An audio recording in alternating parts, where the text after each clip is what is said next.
తరపున నమస్కారాలు తెలియజేస్తున్నా. ఈరోజు ప్రెస్ మీటు ఏర్పాటు చేశాం.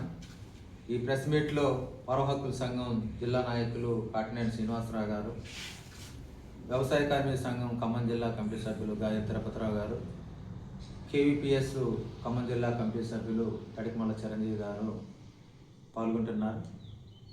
ఈ ప్రెస్ మీటు ఉద్దేశం భారతదేశ వ్యాప్తంగా రేపు ఫిబ్రవరి 12వ తారీఖు నాడు సార్వత్రిక సమ్మె జరుగుతుంది. ఈ సమ్మెను జయప్రదం చేయాలని చెప్పి ప్రజలందరికీ విజ్ఞప్తి చేయడం కోసం, మీ ద్వారా అన్ని వర్గాల ప్రజానీకానికి తెలియజెప్పడం కోసం ఈ ప్రెస్ మీట్ని ఏర్పాటు చేశాం. ఇందులో ప్రధానంగా కార్మిక వర్గాన్ని నాశనం చేసేటువంటి లేబర్ కోడ్లు 29 చట్టాలు ఉంటే ఆ 29 చట్టాలని 4 లేబర్ కోడ్లుగా మార్చారు. ఆ 4 లేబర్ కోడ్ల వల్ల ఇలా కనీస వేతనం కోల్పోతున్నాం, సమాన పనికి సమాన వేతనాన్ని కోల్పోతాం, పని గంటల్ని కోల్పోతాం, ఉద్యోగ భద్రత ఉండదు, పర్మనెంట్ ఉద్యోగాలు ఉండవు. అట్లా మొత్తం కూడా కార్మికులకి నష్టం చేసేటువంటి చట్టాలని ఈ లేబర్ కోడ్లో తీసుకొచ్చి పెట్టారు. మరొక విషయం ఏంటనంటే, ఇలా రైతాంగానికి ఉపయోగకరమైనటువంటి విద్యుత్ సవరణ చట్టాన్ని కూడా ఇలా తూట్లు పొడిచే పద్ధతుల్లో కేంద్రం తీసుకొచ్చి పెట్టింది. అంటే ఇంతకుముందు ఉన్నటువంటి విద్యుత్ రెగ్యులేటరీ ద్వారా రాష్ట్రాలకి అధికారాలు ఉండేవి. ఇలా విద్యుత్ సంస్కరణ బిల్లు కేంద్రం తీసుకొచ్చి పెట్టిన తర్వాత రాష్ట్ర ప్రభుత్వాలకి విద్యుత్ మీద పట్టు లేకుండా చేస్తుంది. ఇంతకుముందు జెన్కో, ట్రాన్స్కో ఇలాంటి సంస్థలకి ద్వారా మనకు విద్యుత్ కొనుగోలు చేసేవాడు. కానీ ఇలా కేంద్ర జోక్యంతో విద్యుత్ కొనుగోలు చేయడం వల్ల అక్కడ ఉత్పత్తి అయినటువంటి రేటునే మన ఇక్కడ ఉన్నటువంటి రైతులకు అమ్ముతారు. అంతేకాదు స్మార్ట్ మీటర్లు పెట్టడం, అట్లనే మనం రీఛార్జ్ ముందే విద్యుత్తుని కావాలనుకుంటే ముందుగా డబ్బులు కట్టి రీఛార్జ్ చేసుకోవాలి. మనం ఫోన్లో కనుక రీఛార్జ్ ఎట్లా అయితే చేసుకుంటామో అదే పద్ధతితో విద్యుత్తుని కూడా స్మార్ట్ మీటర్ల ద్వారా విద్యుత్ కొనుగోలు చేసే పద్ధతిని ఈ చట్టంలో పెట్టారు. దీనివల్ల ఒక రైతు వ్యవసాయం చేయాలంటే స్మార్ట్ మీటర్లు పెట్టిన తర్వాత తాను పండించినటువంటి పంట మొత్తం అమ్మినా కానీ కరెంట్ బిల్లు కట్టడానికి కూడా సాధ్యం కాదు. ఈ సవరణ చట్టం తీసుకొచ్చి పెట్టారు. ఇది చాలా రైతాంగాన్ని నాశనం చేసేటువంటి చట్టం. అదే రకంగా ఇలా విత్తనాలు సంబంధించినటువంటి దాన్ని, అంటే కార్పొరేట్ సంస్థలకి ఊడిగం చేసేటువంటి విత్తన శుద్ధికి సంబంధించినటువంటి సంస్కరణ బిల్లు తీసుకొచ్చి పెట్టారు. అట్లనే మనం దాచుకున్నటువంటి డబ్బులు, ఇన్సూరెన్స్ సెక్టార్స్ సంబంధించినటువంటి ఎఫ్డిఐలో దాచుకునేటువంటి డబ్బుని కూడా ప్రైవేట్ పరం చేసేటువంటి పద్ధతుల్లో ఇలా చట్టాన్ని తీసుకొచ్చి పెట్టారు. అదే రకంగా ఉపాధి హామీ సంబంధించి పేద ప్రజలకి ఉపాధి హామీ చట్టం 100 రోజుల పని గ్యారంటీ పథకం ఏదైతే ఉందో దాన్ని పేరు మార్చి ఈబీజీ రామ్ అనేటువంటి చట్టాన్ని భారత వికాస్ అనే పేరు మీద 125 రోజులు పని కల్పిస్తామని చెప్పి ఇలా ఉపాధి హామీ చట్టాన్ని పేరు మార్చి, గాంధీ గారి పేరు మార్చి ఇలా కొత్త పేరు తీసుకొచ్చి పెట్టి చట్టం తీసుకొచ్చారు. పేరు మార్చడమే కాదు, ఆ చట్టంలో ఉన్నటువంటి లొసుగుల వల్ల పేద ప్రజలకి అందాల్సినటువంటి ఉపాధి హామీ పనిని కోల్పోతున్నటువంటి పరిస్థితి ఉంది. ఎందుకోసం నిధులు కేటాయించే దానిలో కేంద్రం తప్పుకోవటం కోసం రాష్ట్రాలను సగం పెట్టాలని, లేదా ఎవరైతే వినియోగదారులు ఉంటారో ఆ వినియోగదారులు 50% షేరింగ్ కలపాలని ఈ చట్టంలో మార్పులు తీసుకొచ్చి పెట్టారు. దీనివల్ల ఉపాధి హామీ చట్టాల్లో పనిదినాలు కోల్పోయేటువంటి పరిస్థితి ఉంది.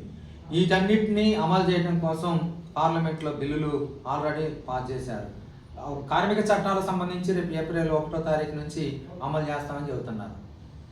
పారిశ్రామిక చట్టం కానీ ఇంతెందుకు, ఇప్పుడు ఇవాళ జర్నలిస్టులుగా ఉన్న మీకు కూడా 1952 యాక్ట్ ప్రకారం జర్నలిస్టుకి జరిగేటువంటి అన్యాయం కూడా దీనిలో ఉంది. అట్టనే పని గంటలకు సంబంధించి మహిళలకి పని భద్రత లేకుండా పోయింది. అంటే పెద్ద పెద్ద షాపింగ్ మాల్స్ ఇప్పటికే వచ్చేసారు. నైట్ పూట కూడా మహిళలతో పనిచేయించుకునేటువంటి చట్టాలని తీసుకొచ్చి పెట్టినటువంటి, అంటే ఈ చట్టాలన్నింటినీ కనుక ఎట్లా ఇంప్లిమెంటేషన్ అయితే భారతదేశంలో ఉన్నటువంటి కార్మిక వర్గం మొత్తం కూడా చాలా ఇబ్బందులకు గురయ్యే పరిస్థితుంది. శాశ్వతమైనటువంటి పర్మనెంట్ ఉద్యోగాలు లేకుండా పోయే పరిస్థితుంది. అందుకోసం దేశంలో ఉన్నటువంటి కార్మిక సంఘాలు మొత్తం కూడా రేపు సమ్మెకు మద్దతు ఇచ్చాయి. అట్లనే రైతు సంఘాలు, భారతదేశంలో ఉన్నటువంటి కిసాన్ మోర్చా సంఘాలు మొత్తం కూడా ఈ సమ్మెకు మద్దతు ఇచ్చాయి.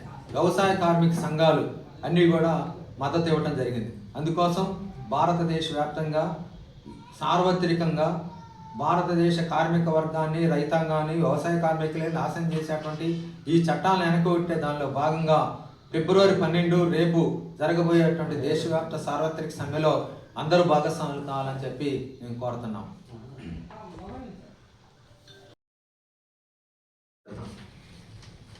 అభినందనలు తెలియజేస్తూ రేపు ఫిబ్రవరి 12వ తేదీన జరగబోయే దేశవ్యాప్త సార్వత్రిక సమ్మె సందర్భంగా మిమ్మల్ని ఆహ్వానించి సమ్మె యొక్క ఉద్దేశం ఏంటి, ఎందుకని రేపు సమ్మె చేపట్టాల్సి వచ్చింది అనేది తెలియజేయాలనుకున్నాం. మీ అందరికీ తెలుసు, బీజేపీ పరిపాలన అధికారంలోకి వచ్చి 12 సంవత్సరాలు అయింది. ఈ 12 సంవత్సరాల అధికారంలో పౌరుల హక్కులు కానీ, రాజ్యాంగం మనకు కల్పించినటువంటి హక్కుల్ని ఎలా కాలరాయబడుతున్నాయి అనేది మన అనుభవంలో మనం చూస్తూనే ఉన్నాం. వలస దేశ పరిపాలనలో వలస చట్టాలకు వ్యతిరేకంగా బ్రిటిష్ ఆనాడు ప్రభుత్వం చేసినటువంటి దుర్మార్గమైనటువంటి అనేకమైనటువంటి చట్టాలకు వ్యతిరేకంగా ప్రజలు పోరాడి వలస పరిపాలనలోనే అనేక చట్టాలు సాధించుకున్నాం. ఆ తర్వాత 1947 తర్వాత దేశ స్వాతంత్ర్యానంతరం కూడా మనము రైతాంగానికి, కార్మిక వర్గానికి అనేక హక్కులు సాధించుకున్నాం. వాటన్నిటిని రాజ్యాంగంలో పొందుపరుచుకున్నాం. తర్వాత మారిన పరిస్థితులకు అనుగుణంగా, ప్రజా ఉద్యమాలకు అనుగుణంగా అనేక చట్టాలు, ఒక పక్క దోపిడీ, అణచివేత, అసమానతలు కొనసాగుతున్నప్పుడు కూడా ప్రజలు అనేక చట్టాలు తీసుకున్నాం. వాటిల్లో ఇటీవల మన కళ్ళ ముందు 2004-2014 మధ్యకాలంలో కాంగ్రెస్ ప్రభుత్వ పరిపాలనా కాలంలోనే విప్లవాత్మకమైనటువంటి కొన్ని చట్టాలను ప్రజలు పోరాడి తెచ్చుకున్నారు. వాటిల్లో ఇప్పుడు విఠల్ గారు చెప్పినట్టుగా ఉపాధి హామీ చట్టం కానీ, కార్మిక చట్టాలు కానీ అనేకం సాధించుకున్నాం. ప్రధానంగా ఇందాక అన్న మాట్లాడినట్టు లేబర్ కోడ్స్ తీసుకొచ్చారు. 29 కార్మిక చట్టాలు. అంటే అంతకుముందు అనేక పోరాటాలు, అంటే దోపిడీ, అణచివేత, పని దినాలకు వేతనాలకు, తక్కువ వేతనాలకి, వెట్టి చాకరీకి వ్యతిరేకంగా పనిచేసినటువంటి కార్మిక వర్గం పోరాడి సాధించుకున్నటువంటి 28 కార్మిక చట్టాలను రద్దు చేసి 4 లేబర్ కోడ్స్లో మేము సింప్లిఫై చేశామని చెబుతుంది. చట్టం అంటే మనం వాటిని కోర్టులలో ప్రశ్నించేటటువంటి ఒక హక్కు ఉంటుంది. లేబర్ కోడ్స్ అంటే చట్టం కాదు, ఈ నియమాలకి చట్టానికి చాలా తేడా ఉంటుంది. ఈ లేబర్ కోడ్స్లో ఏమైనా ఉల్లంఘనలు జరిగినా కానీ మనము వాటికి వ్యతిరేకంగా మనం కోర్టులలో న్యాయం పొందడం కూడా చాలా కష్టమైనటువంటి పరిస్థితులు అట్లే. అంటే చట్టాలను రద్దు చేసి కోర్ట్స్ పేరుతో తీసుకురావటం కార్మిక వర్గాన్ని ఒక రకంగా రోడ్డును పడేసినటువంటి పరిస్థితి. అదే రైతాంగాన్ని కూడా మీకు తెలుసు, ఎందుకంటే రైతులు మొత్తం బీజేపీ ప్రభుత్వాన్ని యొక్క నిజస్వరూపాన్ని సంవత్సరంన్నర, అంటే వేసవకాలం, శీతాకాలం, వర్షాకాలం సంవత్సరం పైగా ఢిల్లీ సరిహద్దుల్లో లక్షలాది మంది రైతులు అక్కడ గుమిగూడి భారత ప్రభుత్వం యొక్క పాలక వర్గాల యొక్క నిజస్వరూపాన్ని బట్టబయలు చేస్తే దేశ ప్రజలకు క్షమాపణ చెప్పి ఆ చట్టాలని వెనక్కి తీసుకున్నాడు. రద్దు చేయకుండా వెనక్కి తీసుకొని మళ్ళీ అవే చట్టాలని మార్కెటింగ్ పేరుతోటి మళ్ళీ ఆ చట్టాలను దొడ్డిదారిని తీసుకొచ్చి ఈ దేశంలో ఉన్నటువంటి అదానీ, అంబానీలకి లబ్ధి చేకూరే విధంగా వ్యవసాయ చట్టాలను కూడా తీసుకొచ్చాడు. మీ అందరికీ తెలుసు, బీజేపీ అధికారంలోకి వచ్చే ముందు స్వదేశీ నినాదాల పేరుతోటి, దేశభక్తి పేరుతోటి అధికారంలోకి వచ్చినటువంటి బీజేపీ ఇవాళ దేశ వనరులను మొత్తాన్ని బహుళజాతి కంపెనీలకి, విదేశీ బహుళజాతి కంపెనీలకి కట్టబెట్టి లక్షల కోట్ల రూపాయల విలువైనటువంటి సంపద, అది జల వనరులు కానివ్వండి, సముద్రాలని లేదా ఖనిజ వనరులను కానివ్వండి, మొత్తం ఆకాశం అంటే మీకు వీటిని ఏమంటారు 5Gలని 4Gలని తీసుకొచ్చి, అంటే మొత్తం దేశంలో ఉన్నటువంటి అడవులను కూడా, అటవీ చట్టం, అన్ని రకాలైనటువంటి సహజ వనరుల్ని బహుళజాతి కంపెనీలకి కట్టబెట్టేటటువంటి దేశ సంపదను కట్టబెట్టి దేశంలో ఉన్న అసమానతలు విపరీతంగా పెంచుతున్నాడు. ఎంత అసమానతలు అంటే సంపన్న వర్గాలు ఉన్నటువంటి 1% దేశ శతకోటీశ్వర్ల దగ్గర దేశంలో 50% సంపద పోగైతుంది. అంటే రాజ్యాంగంలో మనమా దేశ సంపదను పంపిణీ చేయాలని ఒక పక్క రాజ్యాంగం రాసుకుంటే ఇవాళ సంపద అంతా ఒక దగ్గరికి కేంద్రీకృతమయ్యేటటువంటి పరిస్థితి ఉంది. ఇక ఇప్పుడు మోడీ ఇక దాచుకున్నా కానీ దాగేటటువంటి పరిస్థితులు లేవు. నిన్న మొన్న చేసుకునేటటువంటి విదేశాలతో చేసుకునేటటువంటి వ్యాపార ఒప్పందాలు, FTI పేరుతోటి చేసుకునేటటువంటి ఒప్పందాలు ఎంత నగ్నంగా భారత రైతాంగాన్ని బజార్కి ఇడుస్తున్నాడంటే, విదేశాల నుంచి దిగుమతి అయ్యేటటువంటి వ్యవసాయ ఉత్పత్తుల మీద 1% కూడా పన్ను లేకుండా దిగుమతి చేయటం వలన భారతీయ వ్యవసాయ రంగం కుదేలయ్యేటటువంటి పరిస్థితి ఉంది. యూరోపియన్ దేశాలతో తీసుకున్నటువంటి ఒప్పందాల్లో ఆ దేశం నుంచి దిగుమతి వ్యవసాయ ఉత్పత్తుల మీద పన్నులు తీసేశాడు.